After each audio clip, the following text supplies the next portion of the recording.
Benvenuti in Community FVG, un viaggio nei territori del Friuli Venezia Giulia. In ogni puntata vi raccontiamo come cooperatrici e cooperatori ogni giorno lavorino responsabilmente per coniugare sviluppo, sostenibilità e mutualità. Conosciamo meglio la nostra regione, scoprendo le idee e i progetti che, giorno per giorno, fanno crescere imprese, comunità e persone. In questa puntata di Community FVG, l'immaginario scientifico, nuova sede e nuovo allestimento.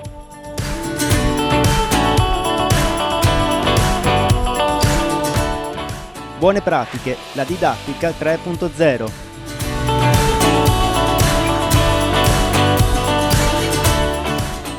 Prima cassa, buoni risultati per la BCC nel triennio.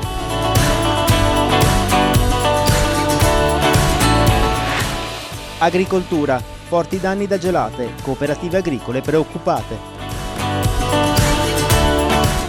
Ora cominciamo il nostro viaggio. Mondo cooperativo.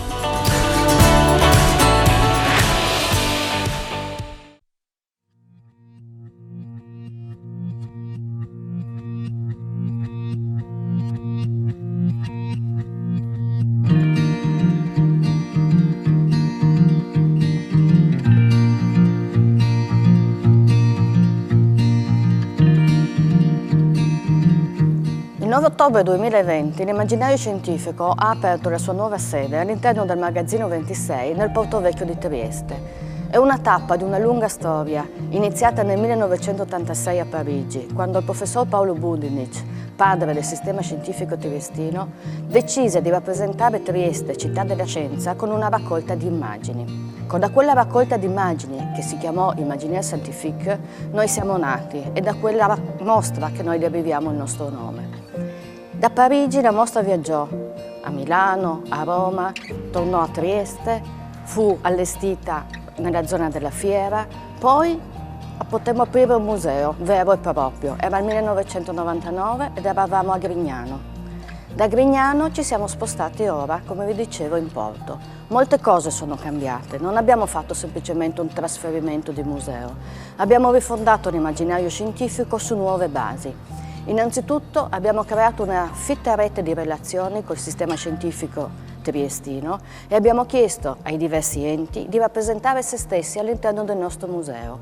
Ecco così che la prima sala del museo rappresenta Trieste la scienza. Da un punto di vista storico, con un exhibit che racconta la storia della scienza a Trieste a partire dal Settecento e arriva ai giorni nostri, e tante installazioni proposte dai diversi enti. Se venite all'immaginario scientifico potrete con le vostre mani espandere o comprimere l'universo, vedere quante cose ci sono all'interno di una goccia di mare, scoprire come funzionano gli strumenti che misurano le onde dei terremoti e tante altre cose. Al centro della sala il cuore del nostro museo, una mostra nella quale noi abbiamo raccolto le più belle immagini della scienza, un omaggio al professor Paolo Budinich e al nostro nome. Proseguendo troveremo un'altra grande sala, nella quale mi trovo adesso, che è divisa in due sezioni. Da un lato le basi della scienza, noi la chiamiamo fenomena, è la sezione nella quale i visitatori possono provare con le loro mani a mettere in moto degli apparati che a volte abbiamo costruito noi, a volte abbiamo progettato e fatto costruire ad altri, ma che nascono dall'esigenza di far capire come funzionano le principali leggi che controllano i fenomeni della natura. Quindi interazione diretta, si usano le mani, non a caso ci chiamiamo museo hands-on.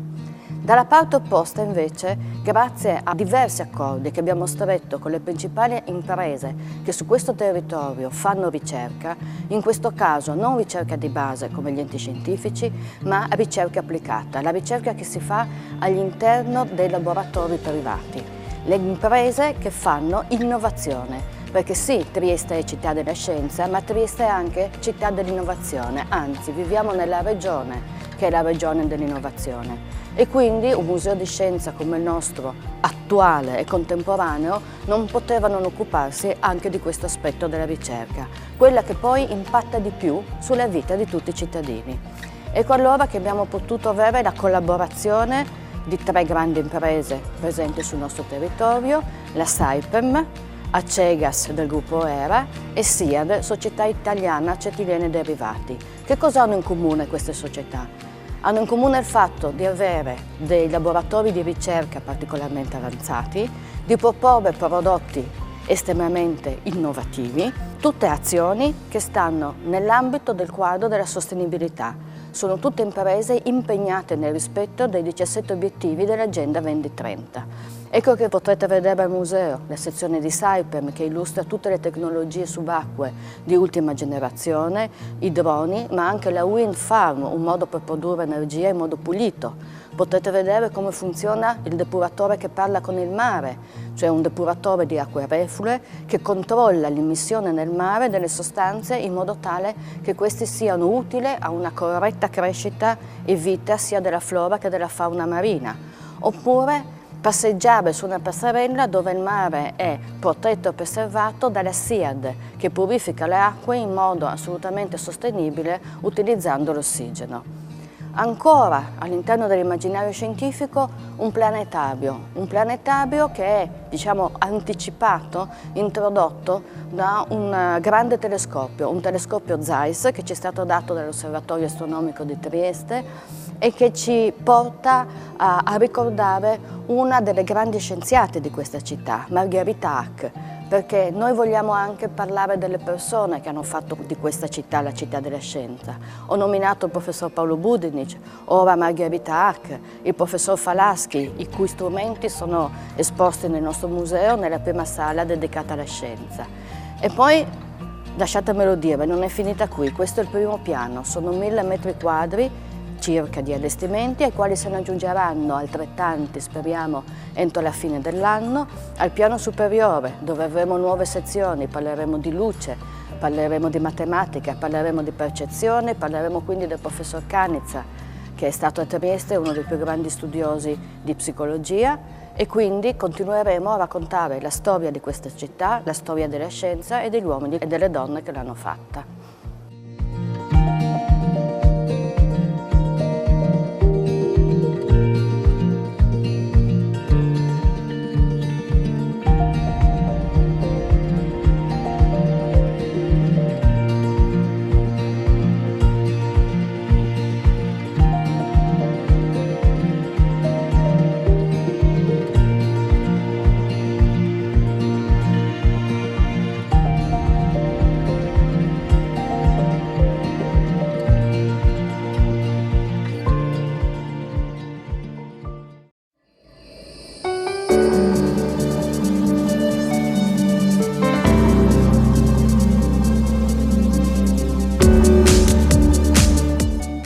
Prima Cassa, la BCC nata dalla fusione di 3 banche di credito cooperativo della provincia di Udine, vede crescere gli impieghi verso famiglie e imprese del 15% nel corso del triennio.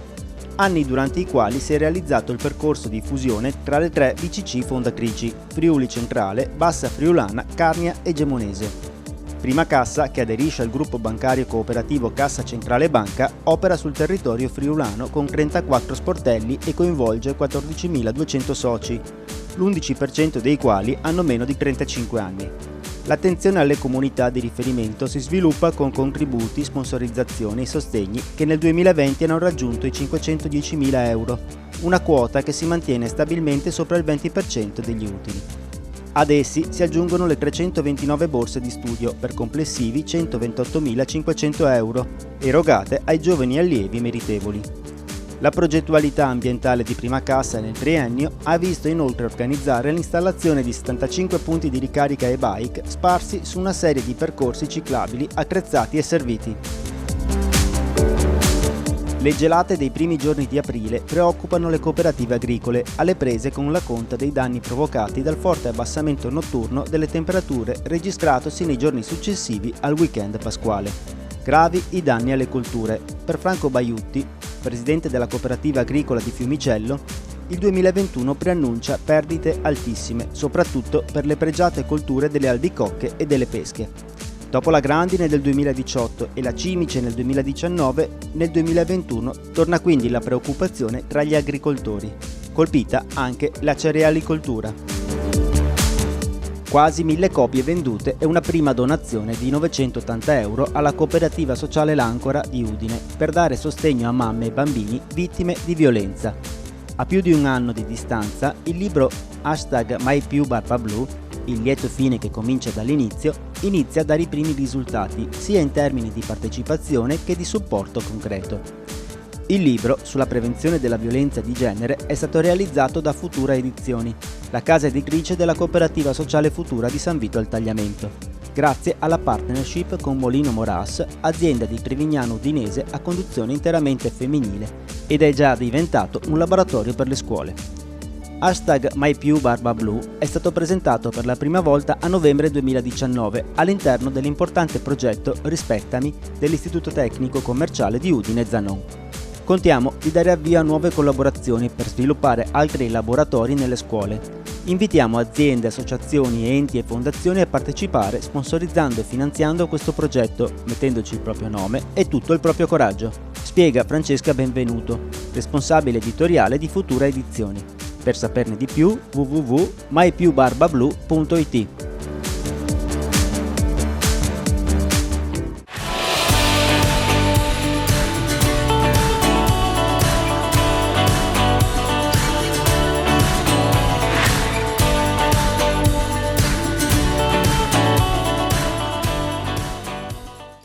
Salve a tutti, il distanziamento interpersonale è diventato regola ai tempi della pandemia del coronavirus, ma che fare perché questo non diventi anche un distanziamento fra le classi, una separazione di reddito, di povertà e di opportunità?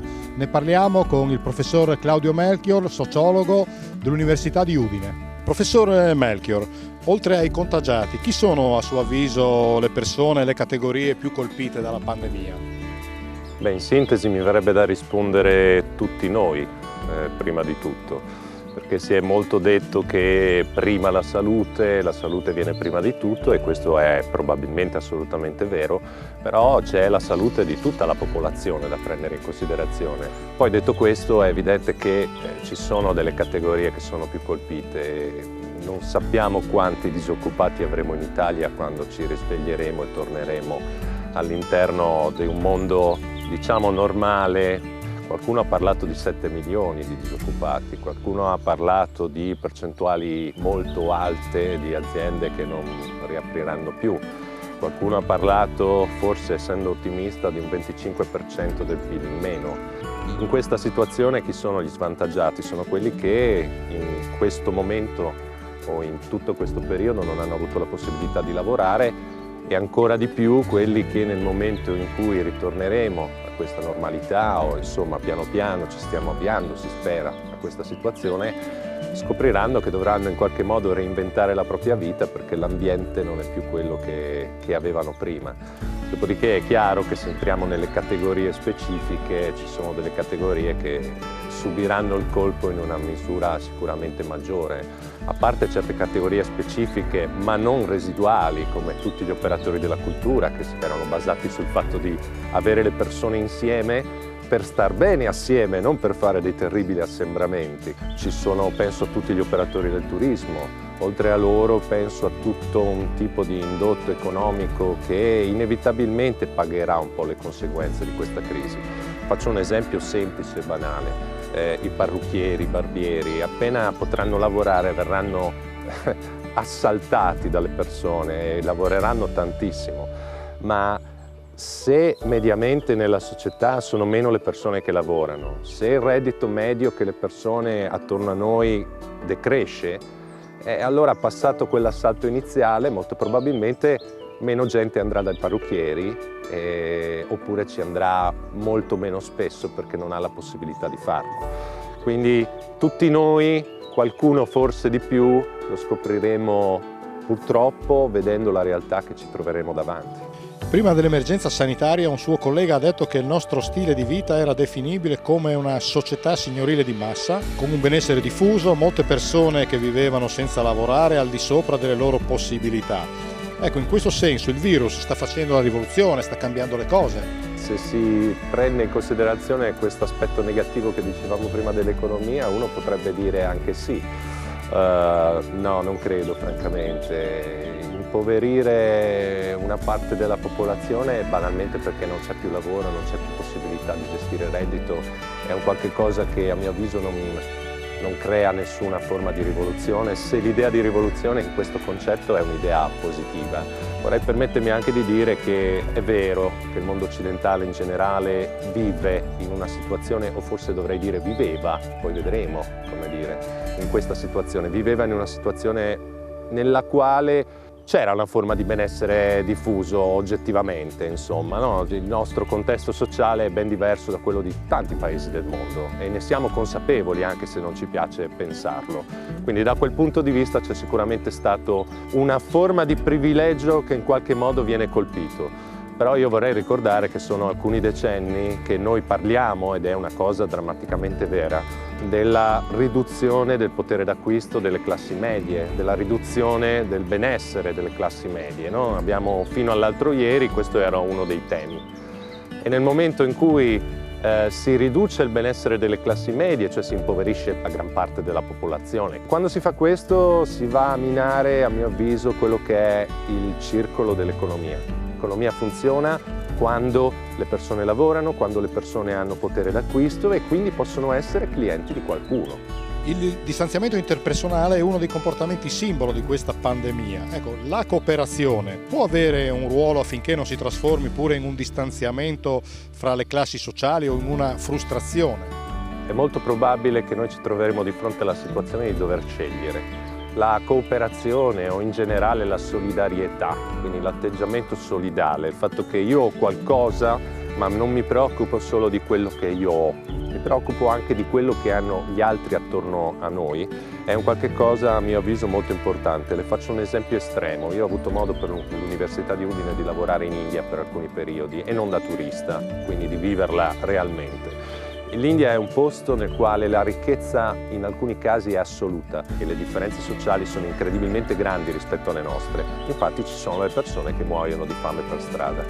A mio avviso, osservando quella realtà, un ricco indiano non è un vero ricco, perché è vero che può permettersi qualsiasi cosa, ma per andare dalla sua bellissima villa al suo bellissimo aeroporto o dove vuole lui, con le guardie armate, con l'autista, eccetera, deve passare in mezzo alla gente che muore per strada.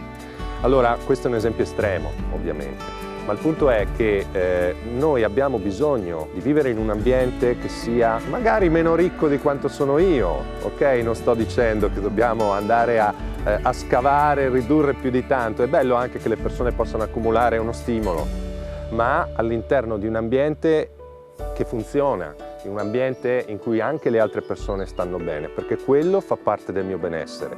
E inoltre si ritorna al discorso di prima, io sono ricco perché ho venduto qualcosa a qualcuno, io sono ricco perché possiedo qualcosa che qualcun altro non ha, ma per vendere qualcosa a qualcuno, per fare reddito, per avere un piacere a usufruire di quelle cose, io ho bisogno di vivere in un ambiente in cui anche gli altri hanno qualche cosa e hanno qualcosa da dare. Per cui io credo che sì, la cooperazione e l'atteggiamento solidale in generale sia la chiave per uscire nel modo meno peggiore da questa situazione che non è sicuramente simpatica.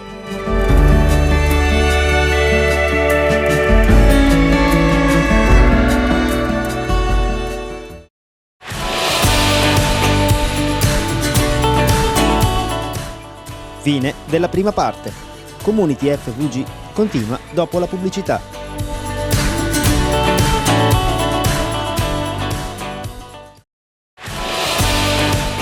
Ben ritrovati in Community FVG.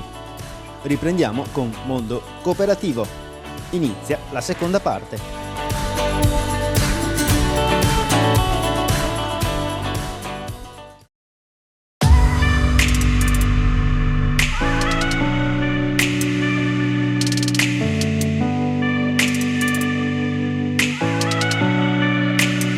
Adformando nasce 40 anni fa come impresa sociale, come scuola di formazione professionale per la minoranza comunità slovena a Trieste. Negli anni si è sviluppata acquisendo sempre nuove sfide e ad oggi siamo diventati cooperativa sociale e con i ragazzi lavoriamo per ottenere una qualità di servizi tale per cui la nostra scuola diventi un punto di incrocio tra le due culture, sia nella formazione che anche nella cucina, nello sviluppo della cucina. Abbiamo pensato di diventare cooperativa sociale proprio per dare la possibilità a tutti di usare le nostre competenze dedicate a un pubblico più bisognoso. I nostri studenti sono sia italiani che sloveni che di altre nazionalità e vengono da noi perché gli offriamo un servizio di formazione completo, sia la parte teorica che specialmente quella pratica.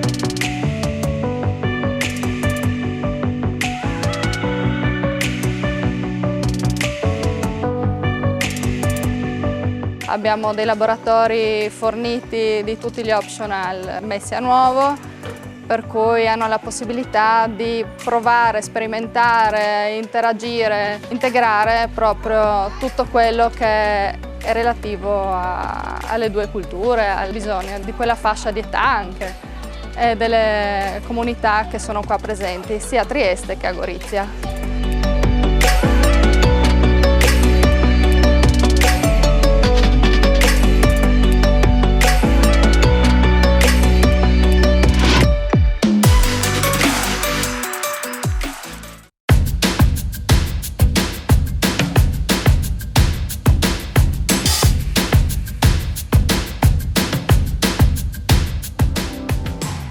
Dal 2018 l'Istituto Volta, in tutti i suoi licei e nella scuola media di primo grado, adotta la didattica 3.0.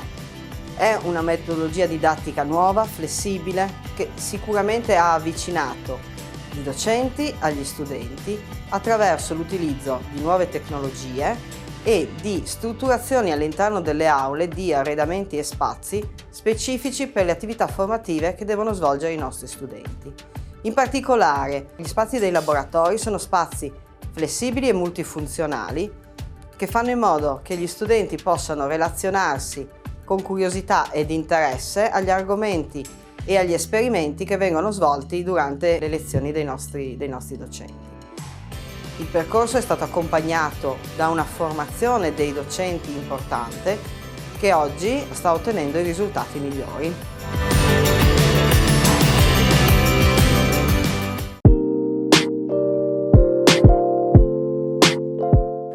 Tormano si è trasformato in cooperativa sociale per essere più vicina da un lato a quelli che sono i soci storici, i riferimenti della comunità slovena che ne facevano nascere, dall'altro per essere più vicina alle fasce sociali che sono il riferimento di questa scuola.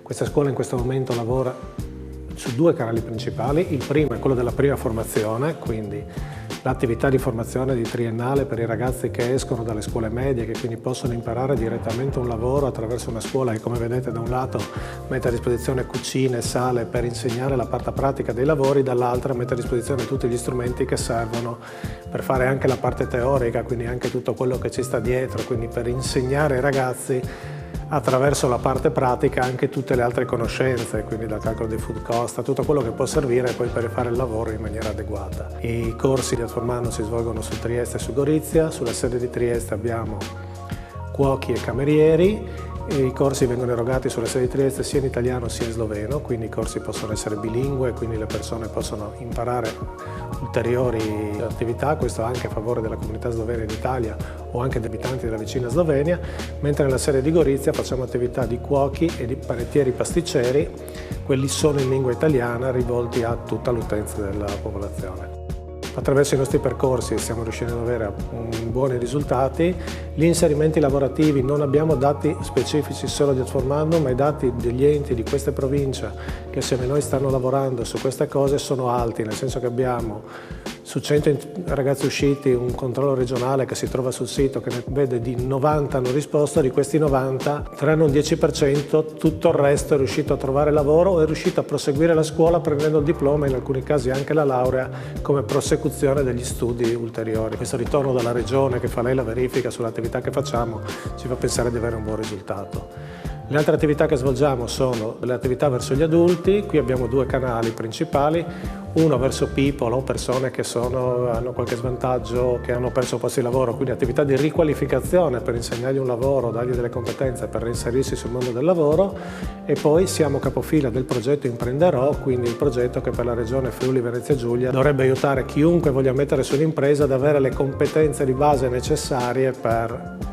poter fare questo. Qui siamo in 27 partner di tutta la regione e anche da fuori regione che mettono assieme le loro conoscenze, quindi dalle associazioni artigiane, associazioni di commercianti, l'Unione Economica Slovena, quindi associazioni datoriali, enti di formazione che assieme stanno cercando di aiutare chiunque voglia, in un periodo tra l'altro difficile come questo, mettere su un'impresa ad avere tutte le competenze che servono per poter fare questa attività futura. La nostra struttura ha mediamente intorno ai 130 allievi di prima formazione. Sulla seconda formazione siamo molto variabili, ma direi intorno ai 200 medi annui, quindi di persone che si rivolgono per ricevere un servizio di seconda formazione. Per la struttura, diciamo quella burocratica amministrativa, che permette di 10 persone, in cui girano mediamente un altro centinaio di docenti a vario titolo, forma, necessità, in base al tipo di corso e al tipo di servizio che hanno bisogno le singole persone che vengono da noi.